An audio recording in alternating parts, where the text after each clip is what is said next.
During last year's Senior Bowl, I brought you my tinfoil hat theory about how the New Orleans Saints were going to make Derek Carr their next starting quarterback. This year, we have a better understanding for how long the Saints and Derek Carr will be together. We got all of that and a little bit of lagniappe for you on today's episode of Locked On Saints. You are Locked On Saints, your daily New Orleans Saints podcast, part of the Locked On Podcast Network, your team every day.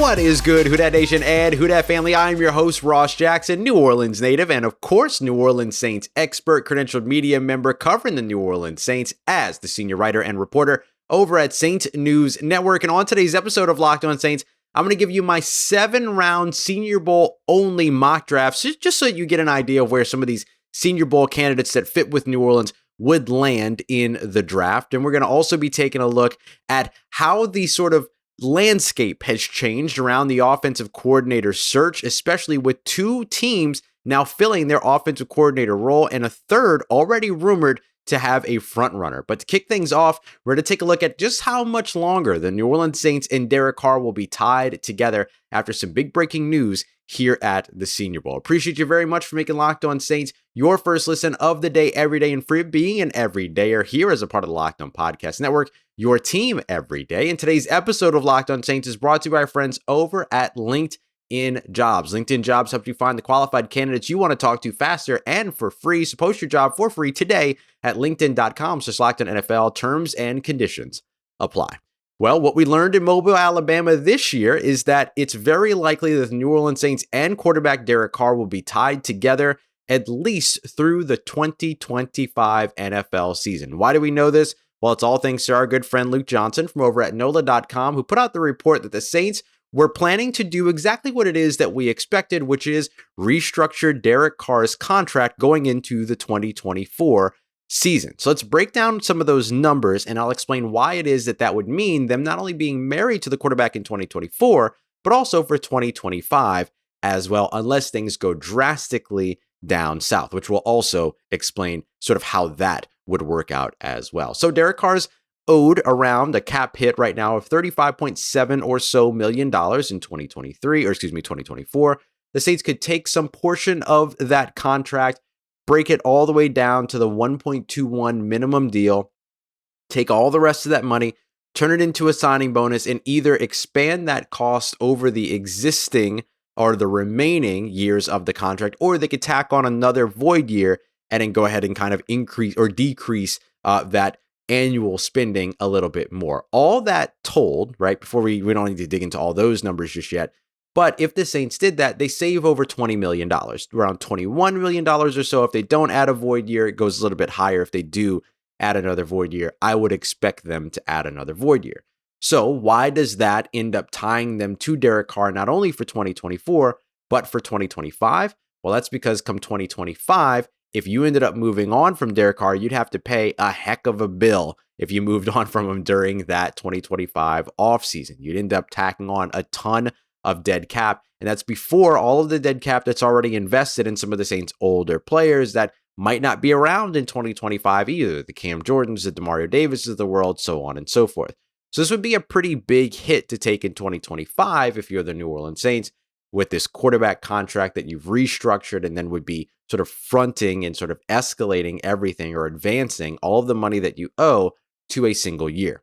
Now, if things go terribly in 2024, and then you're making the decision to maybe move on from your head coach, and therefore you're making the decision to move on from the quarterback, you're probably already in dire straits enough to just accept the fact that you've got to take the cap hit, you've got to take the rest of the cap hits, have a reset year in 2025, and then get going in 2026, 2027. That would be something that maybe the Saints could make a decision on if they have a just awful 2024.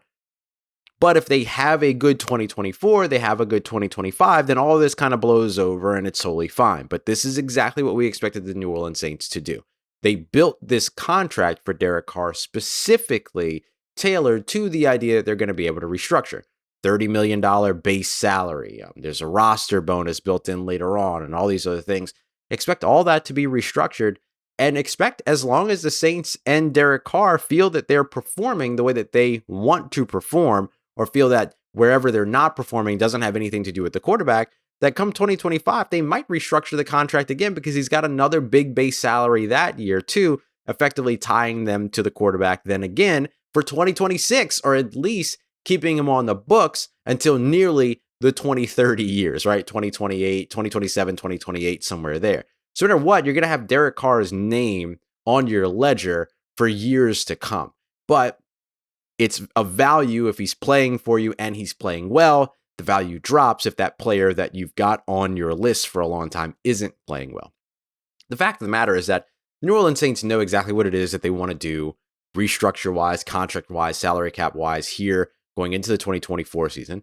They know what it is that they'd like to do in 2025. They know what it is they'd like to do in 2026, and so on and so forth. It's not like, and I say this every year, it's not like the Saints just wake up in February and go, oh no, we have to get under the salary cap, or that they wake up on March 12th and go, we have to get under the salary cap, and we're how far over? And we have to do it by tomorrow? It's not like it's some big shock to them. They've got 5, 6, 7, 12 years planned out ahead of them financially in terms of what percentage of their salary cap are they allotting for dead cap from previous years, which then allows them to kick things into future years later on down the road. So they have a plan for it. And what the names are that are attached to that dead cap money only really becomes important when you're talking about guys that are 35, 36, 37, 40-something years old, like Drew Brees, that are remaining on your deals or remaining on your books for, ample years. So this could turn out to be absolutely horrible for the New Orleans Saints. But if they get good play out of Derek Carr, if they find the right offensive coordinator, if they get the offensive coordinator that can bring an offensive system in that plays to Derek Carr's strengths, they get good quarterback play from him, they invest in a young quarterback in each of the next few drafts just so that they're trying out potential succession plans and all these other things. If they play their cards right, then this could just simply be the move that they made that we look back in 3 years and go, oh yeah, they restructured his contract. That makes sense. You know what I mean? But then we would add in all of the negative context if things don't go well. So effectively what you should expect, at least as of right now, is that number 4 will be QB1 here in New Orleans, or not here in New Orleans, I'm in Mobile, but in New Orleans for 2024 and 2025 at least. Remember, his contract was a 4-year deal through 2026 with some void years, things like that were also added on to it. So it's not entirely surprising. The thing that would be very interesting, though, is what happens after the 3rd year, or what happens if 2024 goes just disastrously, right? Do you keep Derek Carr, make the change elsewhere, and then try to find a coach that's going to come in and work with him? Or do you cut bait, take the hit, kind of do what it is the Tampa Bay Buccaneers were doing this year, and taking all of those cap hits that they did to, try to build around Tom Brady, have Tom Brady, all these other things, go out, get the 1-year deal on the quarterback, and look, it worked out well for them. They made a playoff run. The Saints might not have that kind of luck, but you can see the vision of like, all right, got to just eat it, and then we can continue to pick up after the next year. So it's going to be interesting to see, but as of right now, you should expect to see Derek Carr, number 4, as your QB1 for 2024 and 2025, unless things go absolutely disastrously in between that time. Coming up next, the New Orleans Saints are closer on the offensive coordinator search, it feels, and they got a little bit of help from 2 teams that had open OC positions, hiring OC candidates that weren't on the New Orleans Saints list. We'll update the landscape of the offensive coordinator search around the entire NFL coming up next as we continue on with today's episode of Locked On Saints, part of Locked On Podcast Network, your team every day. Today's episode of Locked On Saints is brought to you by our friends at Nissan. If you're the type of person that wants to find out what kind of adventure is right around the corner, Nissan has a trio of SUVs that are going to be fantastic for you, especially right here with these 2024 classes. Let's start with the Nissan Rogue. It's the perfect mid-size crossover for your next adventure. Comes with a 12.3 inch HD display and everything for everything that you need. And of course, it's got the Google Assistant on some of the different classes there that allow you to have that sort of always updating assistant to call upon for anything and everything that you need. You'd also check out the 2024 Nissan Armada, which is great in terms of exploring sort of you're getting out there and exploring further, maybe some towing and things like that. You're talking about a full-size SUV that will change your expectations of what a full-size SUV is. The Nissan Rogue, Nissan Pathfinder, and Nissan Armada are here to help you find your next big adventure. So shop now today at nissanusa.com.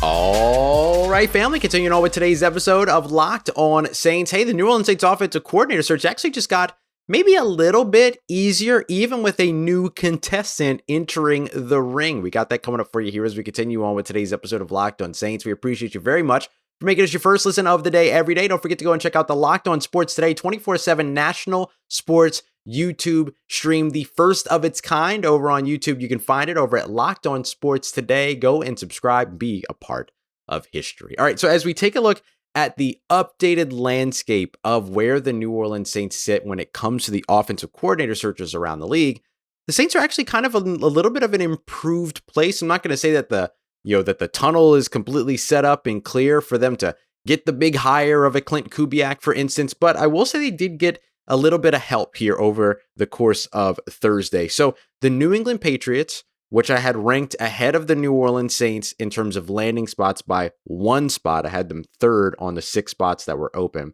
And then the Las Vegas Raiders, who I had ranked 5th right behind the New Orleans Saints, they both hired their offensive coordinators now. So you've seen Alex Van Pelt head over to the New England Patriots, and then you've seen Cliff Kingsbury head over to the Las Vegas Raiders. Now, you might remember that Cliff Kingsbury was a guy that I put on the New Orleans Saints please avoid list when it came to offensive coordinator. The New Orleans Saints don't have the players to run, so the New Orleans Saints don't have the players. They don't have the free agency pool. They don't have the draft capital. And I'm not sure that they have the money to really be able to adequately and successfully run a Cliff Kingsbury air raid offense. Would have been a horrible, horrible fit here in New Orleans. Derek Carr, a bad offensive line that's allowing a lot of pressure here over the course of the past couple of years. You got 3 wide receivers on contract. What's your 5 wide? What's your 5 wide? What's your empty backfield 5 wide? And why are you lining up in an empty backfield when you've got Alvin Kamara, right? And then you have a defense that would have to effectively deal with so many 3 and outs, deal with so many big chunk play type things where they're having to come out. You don't have the defense that's going to, the style of defense that you play, bend, don't break, man heavy. It demands a lot from those defensive players. So then to give them the offensive system that's trying to get off the field in 1 to 2 minutes, not a great look for a defense that you're already demanding and asking so much of. And they do a good job of what it is that they're being asked of, but that would have just put them in a really bad situation, in my opinion. So I'm actually glad to see Cliff Kingsbury off the board, because I wouldn't have wanted him to end up being the guy in New Orleans. So now you've got 2 spots that are full, which leaves the Los Angeles Chargers, the Tampa Bay Buccaneers, the Washington Commanders, the New Orleans Saints, and the Tennessee Titans left on the list. Now, remember, the Tennessee Titans aren't looking for a play caller, so because they've got Brian Callahan as their offensive head coach who will call plays, so I wouldn't worry about that spot. So there's 4 spots really remaining left over now, including the New Orleans Saints, and assuming the Washington Commanders actually open up their offensive coordinator search. Remember, they could just stick with Eric Bieniemy, who's already there, and if they don't do that, the front runner in Washington, which I should say Klint Kubiak,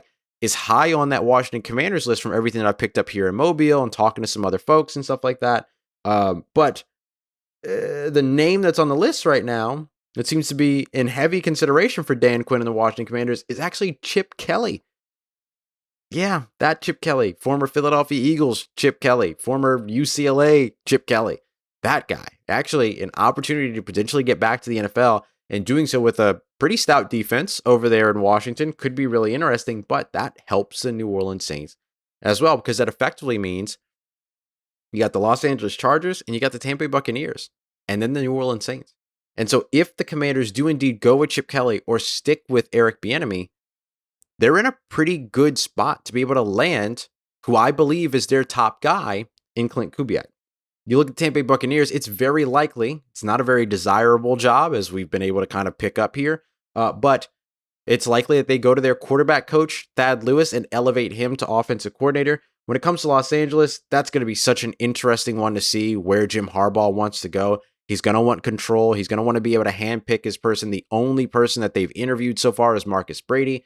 So we don't really know where they're going, but that could be an ideal landing spot for a Shanahan type offense that a guy like Klint Kubiak could potentially bring to New Orleans, to Los Angeles, or a guy like Brian Griese could potentially bring to Los Angeles. So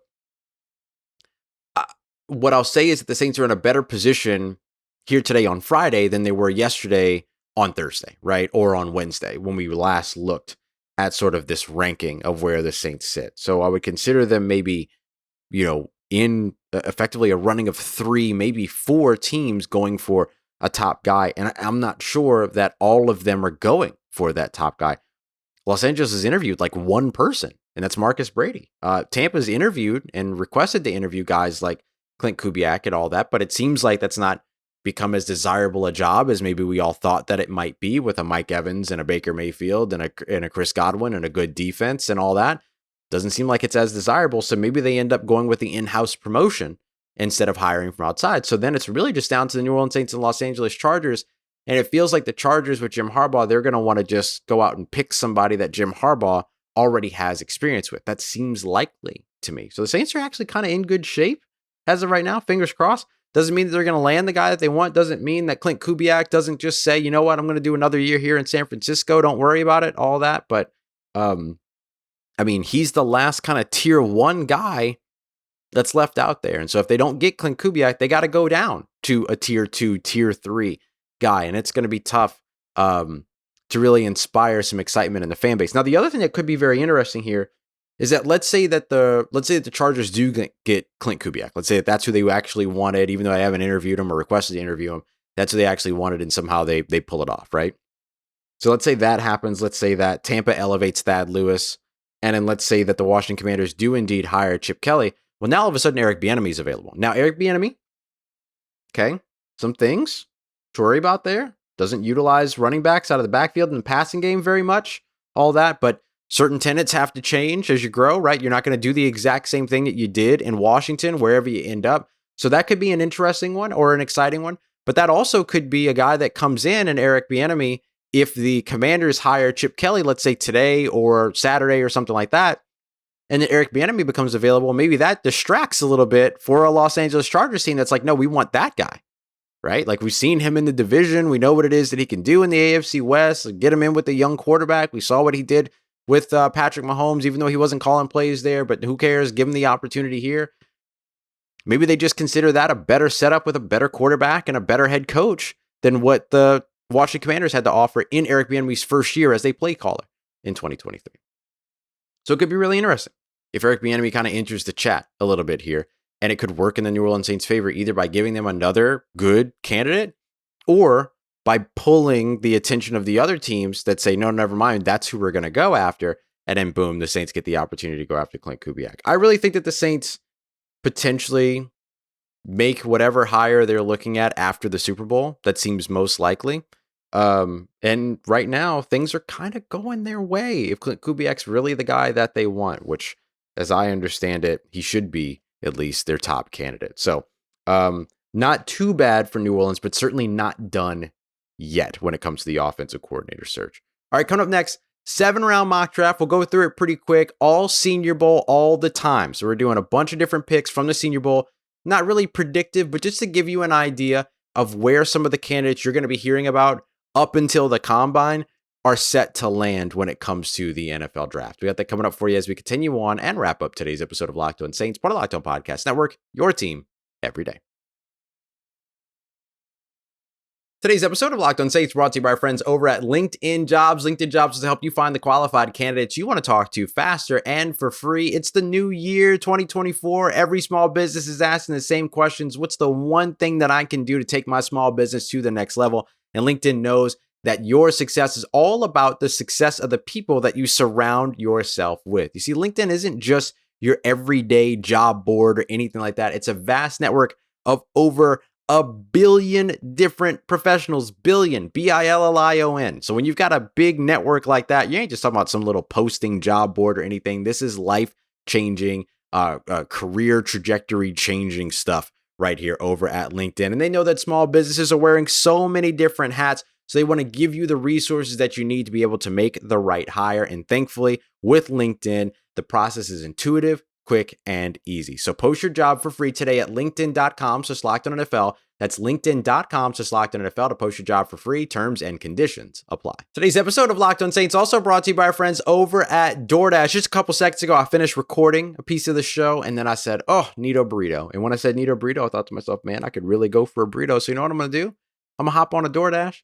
I'm going to order Mobile's best burrito, and I'm going to have it delivered right here to my spot because I don't feel like leaving the house. I had a long 3 days at practice. I'm good. I don't need to go anywhere. So I just want to be taken care of. And I'm going to let DoorDash do the pampering today and bring me over a burrito. So whether you're looking at the local eateries or maybe some chains that you can always rely on, whether you're in town, out of town, DoorDash has you covered. And right now, as a new customer, you're going to be able to get 50% off up to a $10 value when you spend $15 or more on your first DoorDash order.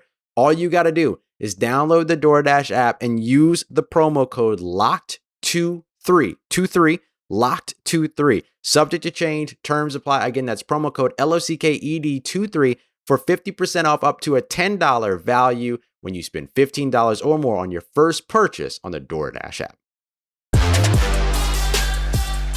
Let's get it, Who Dat Nation. If the New Orleans Saints wanted to do a full draft of just Senior Bowl prospects, the crop of Senior Bowl players this year is so good that they would actually be able to get it done and have a decent draft class. I'm going to give you an example of what that would look like, quote unquote, with a little bit of fun. We're doing a themed 7-round mock draft to wrap up today's show. Appreciate you as always for making Locked On Saints a part of your day every day. And don't forget, we are your team every day. So we'll be here throughout the weekend if there's any big news to keep you caught up on. Otherwise, Monday, Mock Draft Monday, we're going to get it all broken down for you with a fresh mock. And that one, we won't do just Senior Bowl. We'll do a full 7-round mock draft, our full, like in earnest 7-round mock drafts. Make sure you come back for that. So let's take a look at this 7-round mock. This is also our first 7-round mock, but this one's themed, right? So we're doing Senior Bowl only.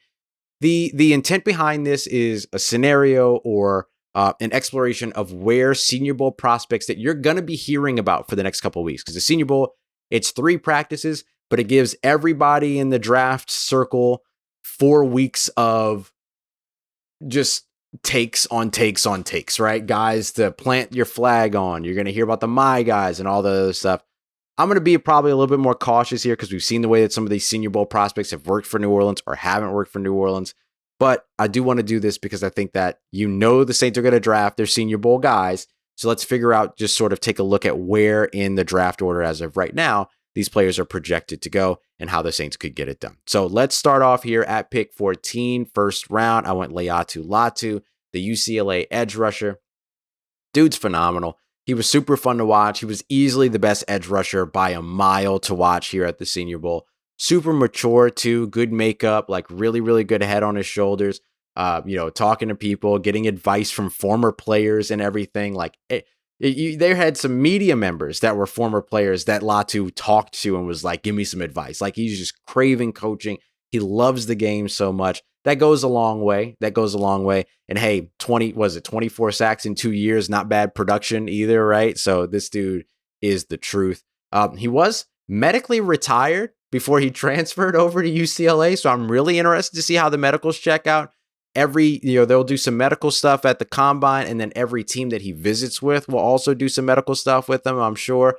But we know the Saints ain't really had much trouble drafting people with medical histories and things like that. So I don't think that would take Laiatu Latu off the board for them in round 1 if he's there. And if one of those top tackles, like a Talise Fuaga, for instance, isn't there and stuff like that. So right now I got Laiatu Latu going to the Saints at 14 in this exercise.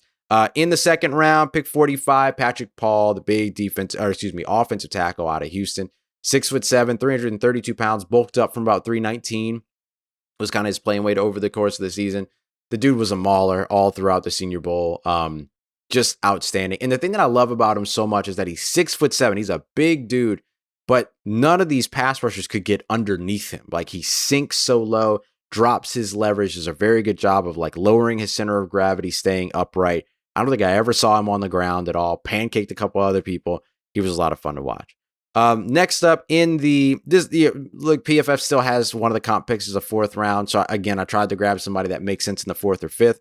So with wide receiver out of Georgia, Marcus Rosemy-Jacksaint, which is like in competition for first team all name in this year's draft. Really great name there. But like 6'1", 206-ish pounds, somewhere around there. Big bodied guy that can, create a little bit of separation, but also just has the ability to be strong at the catch point. He's got some strong hands. He did have one pass go off of his hands. I think it was being delivered by Michael Pratt, the Tulane quarterback. Went off of his hands and into the hands of a defender. It's kind of outside of his frame. Like none of these quarterbacks really look good to me, if I'm being honest. Actually, one did, but I'm gonna get to him in a little bit. One quarterback looked good to me throughout the Senior Bowl practices, but Marcus Rosemy, Jack Saint, regardless of which quarterback he was working with, continued to make some plays. Good late hands, soft hands as well, strong hands when he needs them. There's really, really good stuff throughout there. Then I went safety in the 5th round. Cole Bishop out of Utah, 6'2", 200 pounds. I happen to know this is a guy that a lot of defensive people really like. I know a lot of scouts liked him as well. Had a good showing here at the Senior Bowl. Really active player. Does a bunch of different stuff. Box, safety, drop back, whatever. Really, really good player. Great size at the NFL level as well. So it feels like he's going to be a guy that's going to translate. I don't know what's going to happen with the New Orleans Saints at safety this year. Will they have Marcus May? Will they not have Marcus May? My honest opinion is save the money, move on from him. You've got guys like Jonathan Abram and Jordan Howden and Lonnie Johnson that all played well. You got to get Jordan Howden. You got to get Jonathan Abram. You got to get Lonnie Johnson back, but they've got good relationships with those guys. I can see them getting that done, and then maybe adding some more youth at the position could go a long way, and a Cole Bishop is a guy that makes sense there. At the first compensatory selection in round 5, so it's around the 170 area, Cody Schrader, the running back out of Missouri. Him and Kamani Vidal, the running back out of Troy, make a lot of sense at this area with the comp picks in the 5th round. I like Cody Schrader. He hasn't caught a lot of passes during his time in Mizzou. It was just over like 20 passes, so it's kind of reminiscent of Kendre Miller in that area of the game. But if you're going to bring in a Klint Kubiak or somebody that's going to bring in some of the wide zone stuff, you're going to have a lot of outside zone runs. That's where Cody Schrader makes a ton of sense. He runs it textbook. He's teach tape for how to be a running back and choose whether or not to, bin bang or bounce and all that, like having those options, making the right choices, all that. He was a ton of fun. And we got to see him catch some more passes here in Mobile. Looked completely comfortable getting that done. Wrapping up the 5th round here, I went with Notre Dame cornerback Cam Hart, another big body dude, 6'1", 6'2", 200+ pounds. He's a corner that I know, again, was on a lot of radars. A lot of folks were watching him and liked what they saw from him. Big, physical, can match up with the physical receivers, but has the athleticism to be able to transition. His hip transition's really good as well. Him going from the back pedal to, sprinting downfield and all that. Did a lot of really, really good stuff. There were some really good corners out here. Kalen King was a lot of fun. Quinyon Mitchell was awesome all throughout the week, but Cam Hart was another guy that absolutely stood out to me for sure. Going to the 6th round, I went Javion Cohen, the Miami guard. I still think investing in the interior makes sense for New Orleans. Cohen looked really, really good throughout the week. Had some ups and downs, things like that. But look, he's a day 3 guy. You're going to expect some ups and downs. The intent, I don't think, would be to draft him to start. I don't even think that he would be ahead of Nick Saldiveri, but you want to build some depth. You want to build some developmental guys. Javion Clowney's a really, really good one that I think has like a pretty good step forward and should be able to translate to the next level. Falls perfectly where the Saints love their offensive lineman. He's about 6'4", 319. He's like right in the right area for them right there.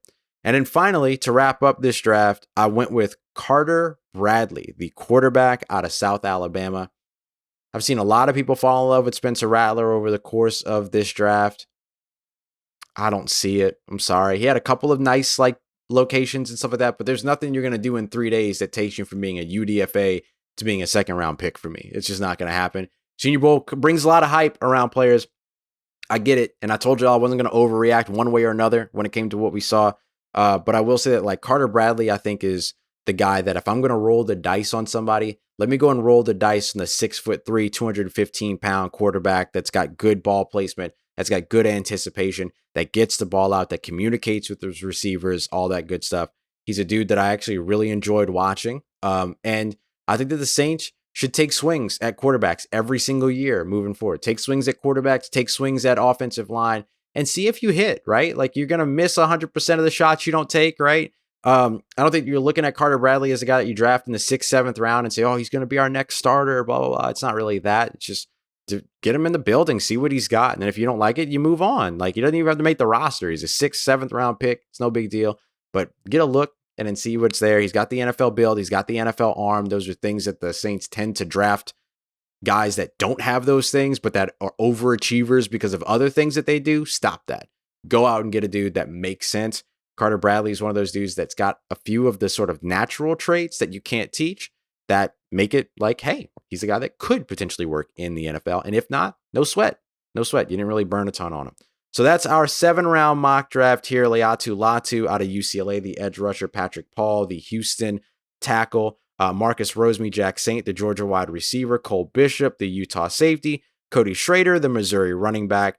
Cam Hart, the cornerback out of Notre Dame. Javion Cohen, the Miami Hurricane guard. And then Carter Bradley, the quarterback out of South Alabama. I believe he was at Toledo before that. So that's our mock. We'll have a brand new one for you on Monday for our mock draft Monday. That one won't be Senior Bowl only, though. That one will do a little bit more of an exercise. No trades yet. We'll get to that in a couple of weeks. But we got mock draft Monday coming up after the weekend, and maybe more, depending upon how things move for the Saints over the course of this weekend. Appreciate you very much for making Locked On Saints your first listen of the day. For your second listen, Locked On Pelicans, Locked On LSU, Locked On Louisiana, doing it like nobody else. Louisiana versus all y'all. Come at me. The rest of you Locked On Markets, you ain't got nothing on us. We appreciate you so much for making Locked On Saints a part of your day, part of your routine, for saying yes to me and the show. As always, if you see me, please say hi. If you need anything else around your New Orleans Saints in between these episodes, make sure you follow me on your favorite social media at Ross Jackson, NOLA. Hit me up. Let me know how the family's doing. Let me know how you're living. Let me know how you're momming them. And trust you, that nation. I'll holla at you.